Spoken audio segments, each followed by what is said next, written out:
Welcome to the Passion Witch Project. I am your host, Emily Steckel, Reiki practitioner, pharmacist, and passion witch. And on the show, we chat with folks who are leaning into what makes them beautifully weird and stepping into their passion work. And today we are joined by Danette Siegel, who is a doula, has a company called A Mother is Born. I've been so excited about this episode for so long. Welcome, Danette.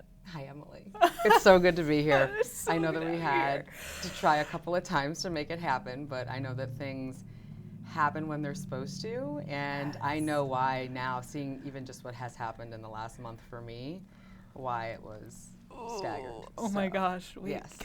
Are you open to sharing a little bit about that? Yes. Yeah? So I've Ooh. made another shift in my practice to operate only in out-of-hospital birth.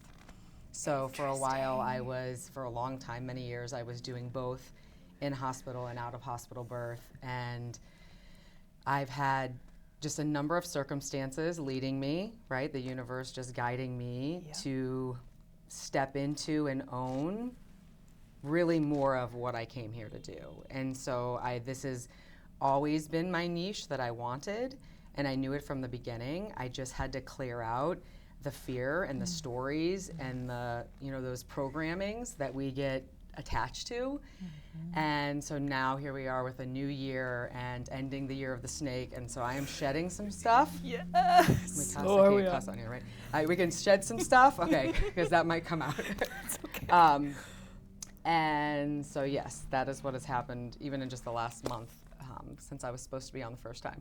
That's amazing. Yes. And it's also, I think it's such a potent illustrator of the nature of your work, right? Like the reason that we didn't have it you had a mother and a baby to attend to. You had had new life that you were. Yes. And so, okay. I usually like to start this show by asking the question, I might save it for the end. If you could be the best in the world at one thing, what would it be? Let's save that for the end, because I have other questions I feel like are so pressing right now. To be a doula, you are holding two incredibly significant things in your hands at once. You are helping to usher in a new soul, and you are helping to midwife a woman's consciousness shift, sometimes from non-motherhood to motherhood, sometimes from mother of one to mother of two, etc. Like these are two incredibly high energy lift things happening simultaneously. How do you do that, Danette? How do I do that? That's an interesting question. To be honest with you, once I found my life's work and my passion, everything else came easy for the showing up part. It's always been easy for me to show up and to hold space and to like usher and help these women and families prepare. But that being said, there are things about it that aren't easy, right? Dealing with everybody else outside of just holding space for the woman. That part's really easy for me. It's navigating the systems and everybody else's opinions and thoughts and, negating our programming and, all of that stuff that's not easy, especially the systems. I guess I do it by going inward, and really this work cannot be done unless you're doing or have done your own work, I think is where it comes from. So my journey is I had been on a journey of self-discovery and healing for many years, probably almost 20 years at this point. And I was an engineer for 15 years in corporate America. I didn't know that. And so when it came time, I had my own children, which is why I came into this work. And it was such an empowering, transformative experience for me that I just knew that I wanted to help women find their power. And through birth work, yes, and I'm really passionate about doing that in many other ways. But right now in my life, it's coming out as this modality. So I have done a lot and of soul searching and work and continue to find and nurture and create a relationship with my own higher power and my own inner guidance system, and really developing and cultivating that trust in the universe that I'm always going to be taken care of, and that if I just let go and get out of my own way, that I will have a path and I can just keep following this path. It's when I try to grab hold of it and make it do what I think it needs to do, and I try to force it, that things get all stirred up with inside of me. But the moment I can remember, oh, okay, I just need to let it unfold. Yeah. And not allowing. I wonder if like your work in midwife, in being a doula, and because you never know what's going to happen, right? Do you feel like that's been a potent teacher for you, those experiences and that letting go? Oh, absolutely. So if you would have met me before, when I was an engineer, I mean, it's no coincidence that I went from like the most like masculine, and not just meaning male, but like masculine meaning data, control, you know, input equals output, like predictability type of trying to that Apollonian type of world, and then shifting into the most fluid and feminine and wild and unpredictable thing that you could possibly do in your life, is attend and be in birth work. So it's taught me a lot about letting go of control, because you can't do this work, or really like birth works best in general, even when you are the birthing person, when you can let go and go with the flow. Literally, you must let go of the baby. Yes, right? exactly. Literally, that's the point. Yes. So it has been a beautiful teacher for me, and when I start to try to control or hold too tightly, it reminds me of the unpredictability, and that best, I say, let go or be dragged. So. Yeah, absolutely.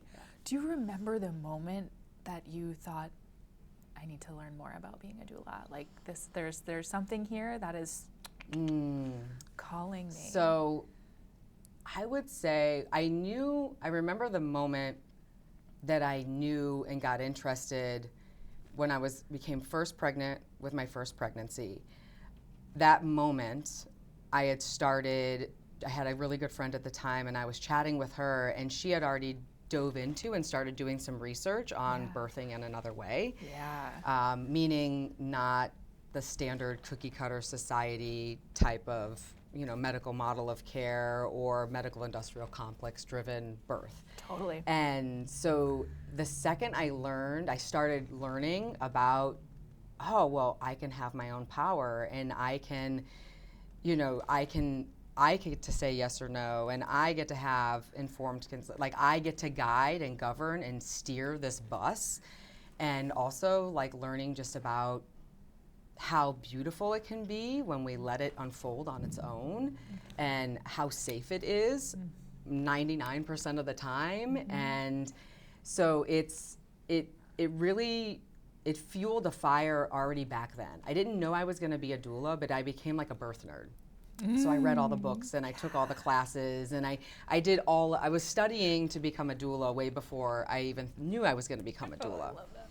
But I do remember after my second birth, so I had doulas and midwives, and I birthed at a birth center, and knowing what I know now, I would have birthed in home, or I would have pushed harder to get my home birth, but here we are now. But so I remember at the end of my second birth, when I was saying goodbye to my doula, I told her, I was like, I think I might get into birth work someday. And she was like, well, when you're ready, call me.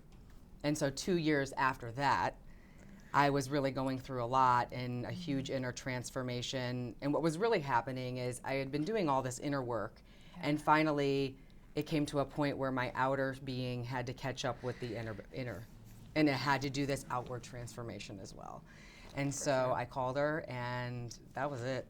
I mean, all it took was one coffee date, and she was like, Danette, I see in you what is necessary to be a birth worker. And she was like, I will support you and guide you, just like, I'm gonna get emotional, just like she did through my birthing my children. So she helped me birth me as a doula. Oh my God, So it was that's so so beautiful. cool. And what's Yeah. even more beautiful is now she's becoming a midwife, and now I'm getting to support her in different ways. And I know someday we will be at a birth together, and it will come complete full circle.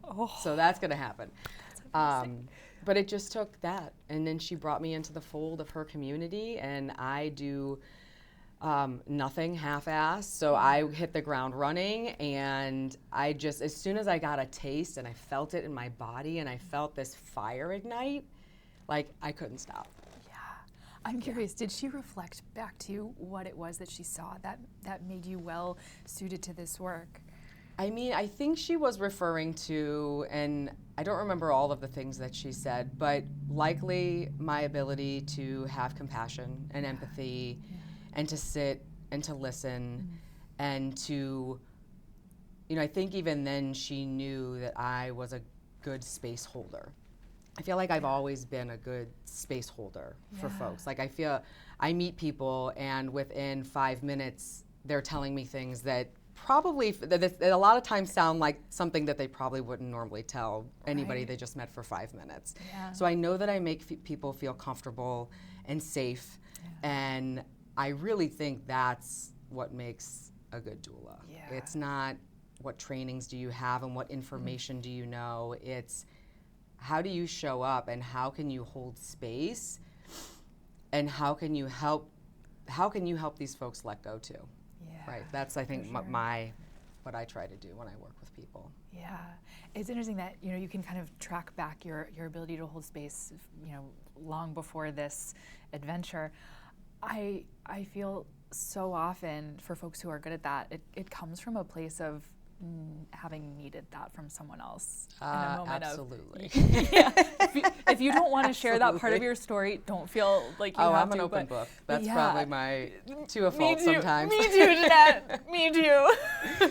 People tell me stuff within 5 minutes. I also will tell you stuff within 5 minutes. But I think that's the exchange. Like it's the ability to break those barriers down and like, okay, And we're be just vulnerable. and be vulnerable, right? Yeah. Yeah. So yes, Yeah. in a nutshell, and I was reading, a couple of the questions you had, might possibly ask, and I know that my desire comes from a place of not having had that, right? As a child, as an adolescent, like I didn't feel like I had power. And so my main driving force in everything I'm doing and everything I touch is helping women find their power, helping them find their voice, helping them, speak their truth and step into exactly who they are meant to be here. And I did not, no, I grew up in a very challenging childhood. I didn't get a lot of that. So. It seems like entering into motherhood is such a potent, ready-made threshold for a woman to step into her power, but it still can be so literally painful, right? Mm-hmm. What is it that you see happen in working with these women? What's the shift that you bear witness to? So you're bringing me to think about. So my favorite point. In almost every labor has it. Yeah. It's not actually when the baby's born. Yeah. It's when I see the woman surrender. Because I feel like so much of birth is, it begins and you're trying to find things that help you cope and help make it easier or feel less intense, and you're going through your toolbox and you're pulling out tools, and then there's usually a moment where the mother goes so inward and realizes, and I think accepts that, and maybe comes to believe that she's got everything she needs within inside of her, and that there's no tool outward that really is necessary anymore. And so I love seeing that part of birth, because at that point it shifts, even energetically, it shifts physically, and it almost looks like birth gets easier. Because the more we resist, the more we try to hold control and predict or change the outcome, or you know, the more intense labor is. Yeah. And I think that's the difference between pain and suffering, is how much we resist. So watching that moment when they can completely surrender and just trust their body and trust the process, it's so beautiful. Yeah. So that's my favorite. It's funny, while you were saying that, I was thinking about sex. Yes. I was thinking about the same kind of thing, right? That like when you can surrender into pleasure, right? That's when it happens. And it's no coincidence that all of the hormones that are required and all of the things that you need for sex and intimacy are also the things we need in birth. I say, but it gets the baby in, gets the baby out. And that's fascinating. You need safety. You need, you know, that that vulnerability. You need the ability to let go, and like it can be so much better, like you said, and so much more enjoyable when we can lean into that and when we trust and we have the environment all, you know, set up. It's and so taking that analogy, right? Like what do we need to have great, amazing sex? And then thinking of how do most people, or how are they told, or how are they birthing? And it's in these sterile, bright, cold, monitored hospitals. Yeah. And could you have sex in that environment? Could you open up and open your body and let that happen? Such a powerful metaphor. Yeah. It's a potent. This is another thing I've been really excited to talk to you about, but because I think the like act of being a doula, and the spaces where that work occurs, like you said. And it's really interesting to hear that you've decided not to work in hospitals anymore.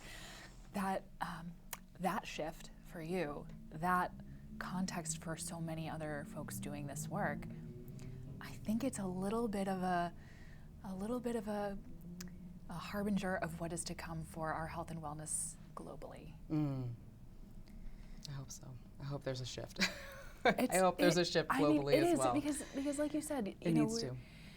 We aren't safe or comfortable anymore in these environments. Why do you think that is? Like, where did the trust get broken? Yeah. Wow, that's an intense, really deep question. And don't feel like you have to answer any of my questions. I These are mean, just. Where did the trust get broken? That's something I've been thinking a lot about recently. You know, having been a pharmacist and not feeling at home necessarily in that space anymore.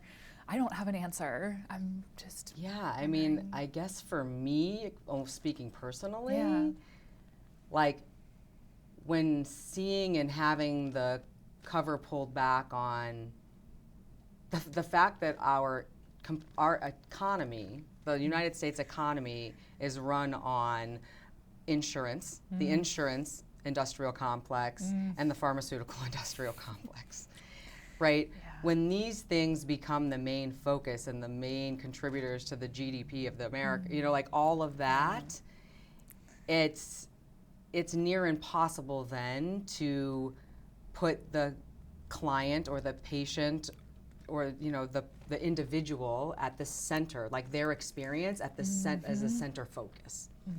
So it shifted, and we lost sight that, and particularly just talking in birth, that this is the most important day of this person's life. And so many times I watch people walk in and it's another day in the office for them.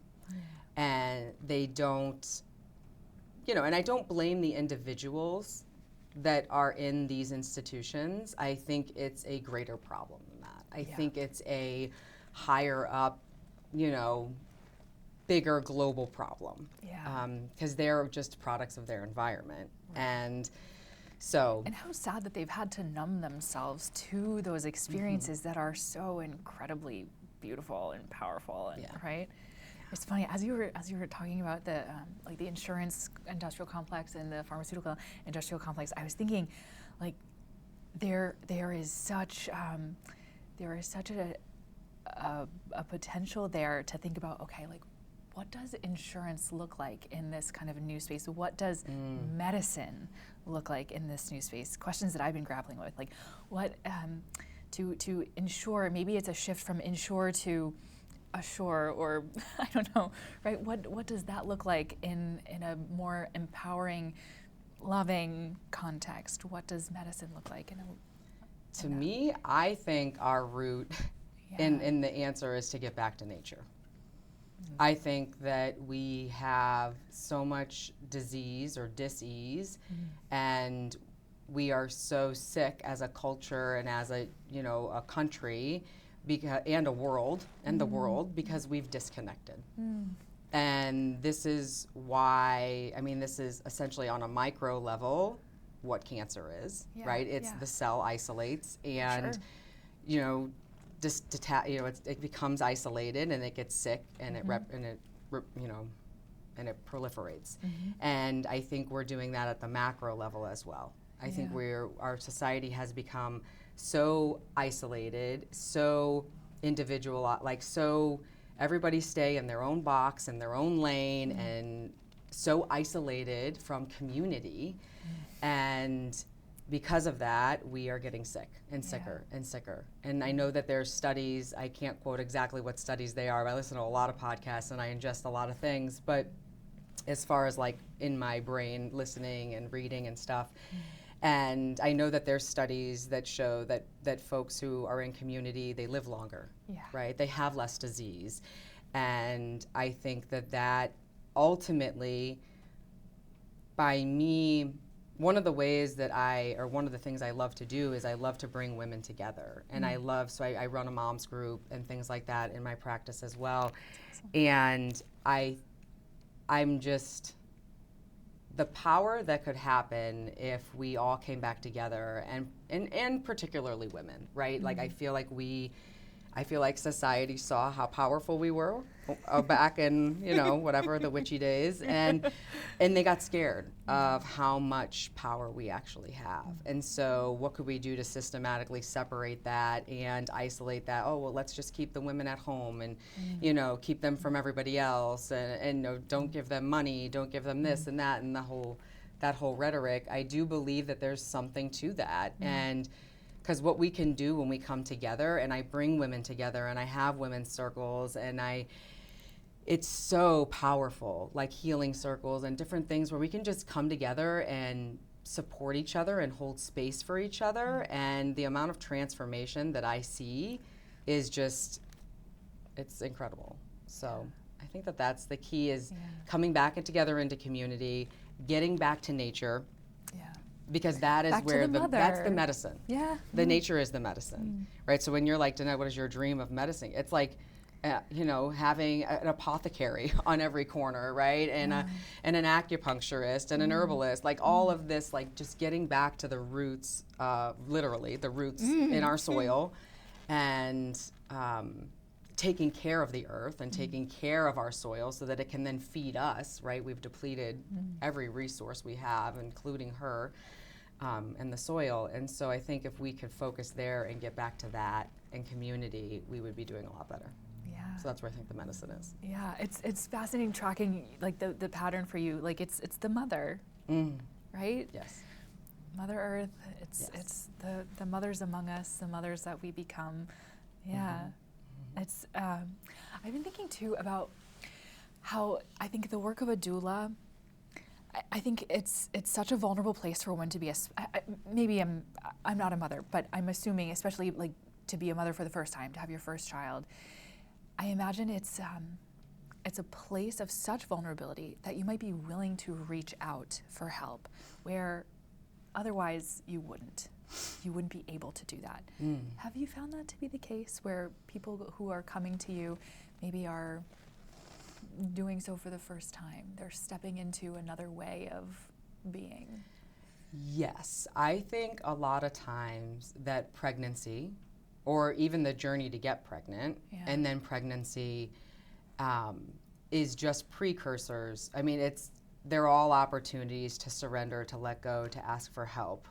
But a lot of times, many times, my clients, they are surrendering or asking for help for the first time when they come to me. And then we build on that, and we feed that. And I really I work really intensely, intimately with my clients prenatally to help them foster like this inner guidance system and this knowing, and to help them understand like, how do I, for one, what is right for me? Like, how do I know that? And I'm not telling them what's right for them. Exactly. I'm teaching them to follow their own inner guidance system. And then how do we make decisions from that place? Yeah. And then how to find the voice to stand up for yourself to do that. And so we're working on these things at the same time, dispelling fear and helping to get them everything that they need to feel comfortable to be able to do that type of stepping into their power.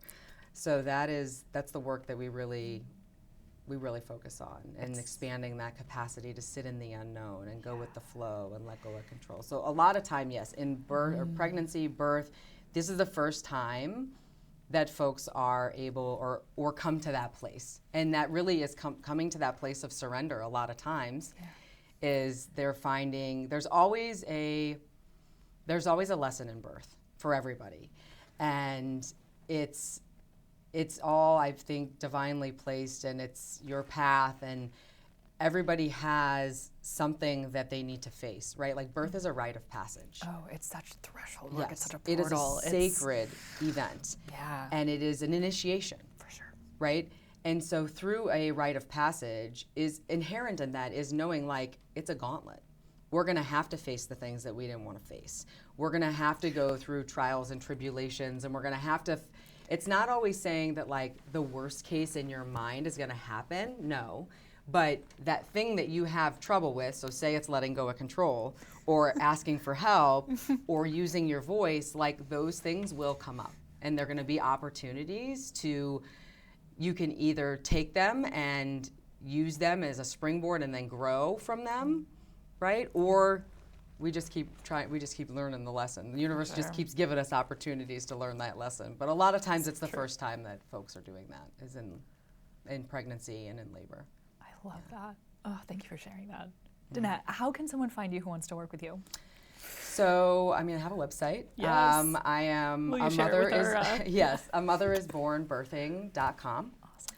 And I have a Facebook page. It's really just my personal page at Danette Doula D Siegel on Facebook. I have an Instagram that is, I'm guessing you have show notes. We'll put them in the show notes, or you have things like this. Yeah. I am going to forget it. I think it's Doula D at a mother, or Doula D _ a mother is born. But don't quote me on that. No worries. I'm not we'll a big find social media person. All good. But go to my website. Yeah. That is where you will find guidance. I'm Doula D at a motherisbornbirthing.com on email. Awesome. So yeah, that's the best way. Thank you. And I promise we'd come back to it Yes. if you feel like answering. Yes. If you could be the best in the world at one thing. I think it would be helping women find their power. Yeah. In anything. Beautiful. Yeah. Danette, thank you so much for being on the show today. This Thank was you such so a much. rich conversation. So grateful. Thank you, Emily, for having me. It's been a pleasure. Thank you. All right. We'll see you next time on the Passion Witch Project.